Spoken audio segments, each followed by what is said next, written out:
মুসলমানদের প্রথম কিবলা মসজিদুল আকসার দিকে তারা চোখ তুলে তাকিয়েছে। ইহুদিবাদ ইসরায়েল তোমাদেরকে বলতে চাই, পরে বিশ্বের 200 কোটি মুসলমান কখনো নীরবে বসে থাকবে না। আল্লাহর ঘর মসজিদুল আকসাকে ইবাদত করতে হবে, প্রয়োজনে রক্ত দিবে, প্রয়োজনে জীবন দিবে, তারপর আল্লাহর ঘর মসজিদুল আকসাকে ইবাদত করবে ইনশাআল্লাহ।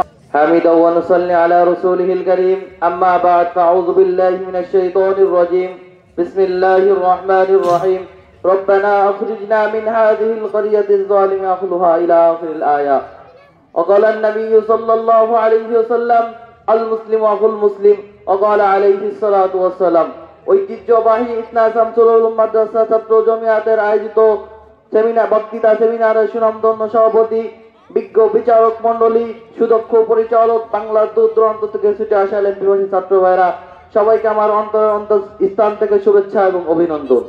আজকে আপনাদের সামনে আমি মসজিদুল আকসা এবং ফিলিস্তিন সম্পর্কে গুরুত্বপূর্ণ আলোচনা করার চেষ্টা করব ইনশাআল্লাহ। সর্বপ্রথম আমাদেরকে ইতিহাসের দিকে তাকাইতে হবে, ইতিহাসের পাতা উল্টাইতে হবে যে ইসলামের দ্বিতীয় খলিফা হযরত ওমর ফারুক রাদিয়াল্লাহু তাআলা আনহুর খিলাফত আমলে এই ফিলিস্তিন খালিদ বিন ওয়ালিদের নেতৃত্বে বিনা রক্তপাতে ফিলিস্তিন মুসলমানদের অধীনে চলে আসে। লম্বা চওড়া ইতিহাস, আমি মূল ইতিহাসে চলে যাব।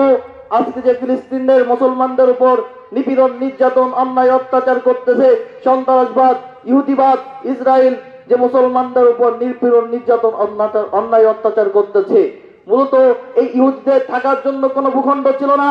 এমনকি হিটলার 7 লক্ষ ইহুদিদেরকে হত্যা করেছিল।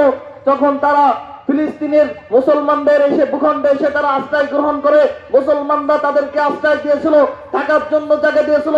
আস্তে আস্তে তাদের জনসংখ্যা বৃদ্ধি হতে লাগে, এমনকি এক পর্যায়ে এমন হয়ে যায় যে ফিলিস্তিনি মুসলমানদের থেকে তাদের জনসংখ্যা বৃদ্ধি হয়ে যায়। যখন প্রথম বিশ্বযুদ্ধ যখন শুরু হয়, তখন ব্রিটিশরা তখন ইহুদিদের সাথে চুক্তি করে, যদি আমাদের যুদ্ধে যদি সহযোগিতা করো তাহলে ফিলিস্তিনের 70% ভূখণ্ড তোমাদের নামে লিখে দেওয়া হবে। তখন এই সন্ত্রাসবাদ, ইহুদিবাদ, ইসরায়েল তাদের চুক্তিতে সম্মত হয়। এই সম্মত হওয়ার পরে এক পর্যায়ে ব্রিটিশরা সেখান থেকে লেজ গুটিয়ে পলাতে বাধ্য হয়। যখন লেজ গুটিয়ে তখন যারা ওখান থেকে তখন ব্রিটিশ হারে, তখন তাদের মুসলমানদেরকে এবং ইহুদিদেরকে বলেছিল যে তোমরা তোমাদের জায়গা ভাগ বন্টন করে নাও। এক পর্যায়ে আন্তর্জাতিক পর্যায়ে চলে যায়, জায়গা ভাগ বন্টন করার আমেরিকার কাছে চলে যায়। আমেরিকা 1947 সালে জাতিসংঘে ভোট অনুযায়ী আমেরিকা এই জায়গা ভাগ বন্টন করে ইহুদিদেরকে 57% জায়গা দেওয়া হয়। দুঃখের বিষয়, যে ভূমি ছিল মুসলমানদের, সেই ভূমি মাত্র মুসলমানদেরকে 43% জায়গা দেওয়া হয়। মুসলমানরা আন্দোলন চালায়, সংগ্রাম চালায়, মুসলমানরা থেমেছিল না। কিন্তু মুসলমানদের উপর ইহুদিরা নিপীড়ন, নির্যাতন চালায়, এমনকি বোনদেরকে হত্যা করতে থাকে। এক পর্যায়ে এমন হয়ে যায় 1948 সালে ইসরায়েল ফিলিস্তিনি ভূখণ্ডে জন্মগ্রহণ করে।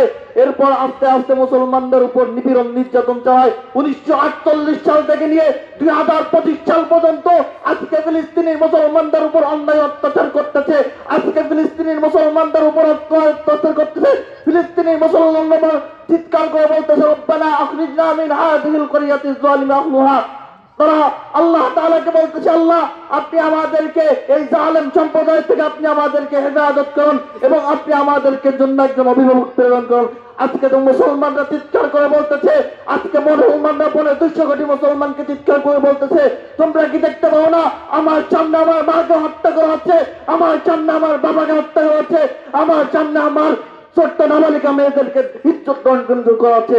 আজকে আমরা তারই প্রতিবাদে বাংলার থেকে প্রতিবাদ জানাচ্ছি। শুধু প্রতিবাদ জানাই থাকলে হবে না, আজকে আমরা এখান থেকে প্রতিবাদ জানাচ্ছি। শুধু তারা মুসলমানদের উপর অন্যায় অত্যাচার করতে তা না, মুসলমানদের প্রথম কিবলা মসজিদুল আকসার দিকে তারা চোখ তুলে তাকিয়েছে।